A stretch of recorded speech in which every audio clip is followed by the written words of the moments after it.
Hello, and this is my third installment for this week. We're looking at Isaiah 42, at least the first part of Isaiah 42 this week. On Monday, we looked at the letters that I have in front of you. And then on Tuesday, we did a podcast on Isaiah 42, verses 1 through, actually, I don't remember how far we went. But today we want to look at the grammar of this same section. So we looked at the letters on Monday. Let's look at the grammar. So as we hopefully move forward, here's the first line. Again, it's pronounced Ko Amar Ha'el Yahweh. So what does this mean? Well, Ko means thus. And so it's a kind of adverb, as it were. Thus saith the Lord of hosts. And so this is the thus. This is a makaf, a kind of dash. And this is says. So this is Amar. Remember, Hebrew verbs tend to have three key consonants. And there you have it, Aleph, Mem, and Resh. And this is basically a call perfect or a G perfect. It's the base form of the verb. A very nice little dictionary form, actually. It's perfect, so you might translate it, thus said the God Yahweh. And so this is the subject, the God Yahweh said. Thus, the God Yahweh said. In Hebrew, if you haven't picked this up so far, the subject tends to come after the verb. The verb tends to come first. And so here's the verb, and then here's the subject. So this is El. El, you know, Elohim is a name for God. El, well, it's the title God. Could refer to many different kinds of gods. This is the singular form, El. You may know El from some other names of God, like in Genesis. So there's El Elyon, God Most High. El Shaddai, God the Almighty, and other El. El basically means God. It's singular, though. Elohim is plural, although it's treated as a singular, which is quite curious, isn't it, from a Christian perspective, since we believe that God is three in one. But this is the singular, the most basic word for a God. There are other gods, so there would be the God, Dagon or whatever. The hey is the word the. In Hebrew, the way you put the on a word is you put a hey and then usually a patak. This is a patak right here, a short a. This is a kamatz, a long a. So you might be saying, well, if the way you normally do it is a hey with a patak, why does this have a kamatz? Hold that question. Usually it's hey, patak, and then you double the next, the first consonant of the word. The problem is the next consonant in this case is a guttural. It is a throat sound, or in this case, a glottal stop, as it were. And, when they handed out the contracts for gutturals, the guttural says, we don't do doubling. It's just not in our contract. You can't get us to do doubling. And so the aleph is a guttural, and it doesn't do doubling. It just refuses to do it. I'm not going to shoot that movie if you make me double. And so what I usually say is the hey tried to shoot a dogish into the aleph to double it, and it bounced off, ricocheted, bing, and made this a kamatz, made the patak, what would normally be a patak, into a kamatz. That probably makes no sense, but it makes me happy. We call that compensatory lengthening. Which is what's happened here. What was a patak has become a kamatz.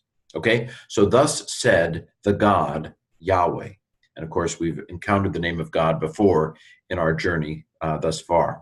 Okay, next line.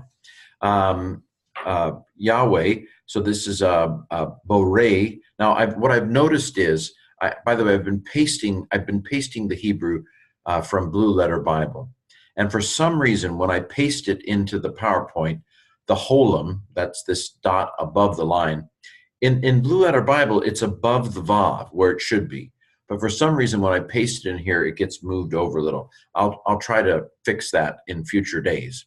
And so same thing here. The Cholim should be over the Vav. Cholim Vav. That's a very long, historically long vowel. This is Borei, which is the one creating. So thus said God, the God Yahweh. Who is this God Yahweh? He is the one creating, the creator. Genesis 1:1, in the beginning God created the heavens and the earth.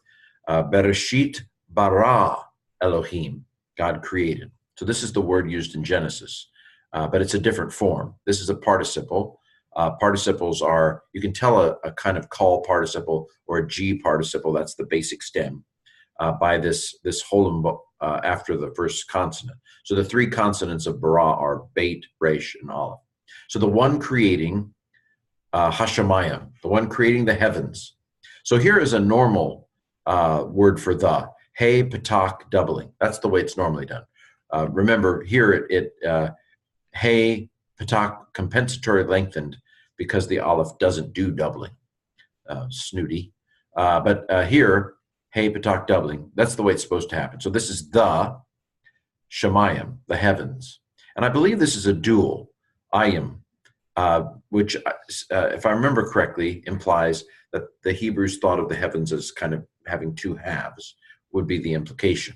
Now, I don't know whether your average everyday Hebrew thought about that, but it seems like sometime in the history of the language, that was the way they thought about the heavens. And really, it should be the skies, right? In our worldview, when we think of the heavens and the skies, we think, well, that's completely unrelated. But of course, they didn't. You went up into the heavens, right? And God was at the top. We would view that as a bit metaphorical at this point. So the one creating the heavens and putting things in them. So this vav is the word and. That's the typical word for and. And here we have, again, a Cholim after the first consonant implies a participle. Hem is them. The hem is a them ending. The one putting things in them, creating the heavens and putting stuff in it, in the skies.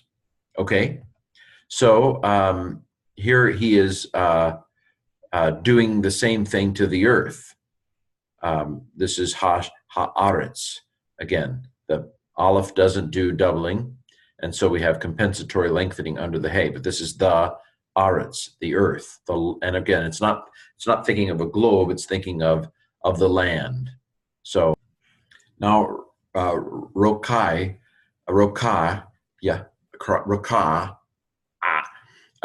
this is something like hammering out. So he hammered out the earth. This thing needs hammered down. Interesting image here. By the way, I think I got this wrong here. This is the one creating the heavens and stretching them out. It's not putting things in it, but stretching it out here with this particular word in the previous line. Okay, so the one hammering out the land and the things coming from her. So that ha at the end is a her referring back to the earth.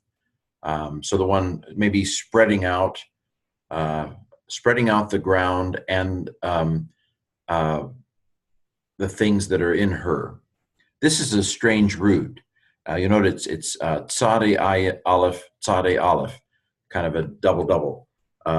So this would be an example of something that isn't three consonants primarily.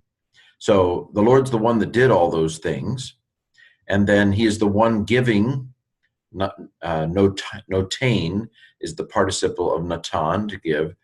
The one giving breath, nashama, giving breath. It's a feminine word because it's kamatz hey at the end. The one giving breath to the people. Lamed is the preposition to, and then am is the people. The people, aleha, sounds like in Hawaii. No, the people upon her. So again, I think ha here may refer back to land, giving breath to the people upon her, and ruach, spirit, which is related to breath, right? The wind inside of us, the wind beneath our wings, and breath to lamed. That again, lamed means to holakim, to the people who are walking on her, baha. So the hey here is her. It's another version of the her here, but this is a different one. And then ba is the preposition that means in. And then halak means to walk. And with the holum after the first consonant, it's again the ones walking, and it's plural. Hirik yod mem is a masculine plural ending. The ones walking, not just the men, even though it's masculine, but the ones who are walking on her. So there's a little bit of the grammar of this verse. I thought it was an interesting verse. So we'll see you tomorrow with the podcast.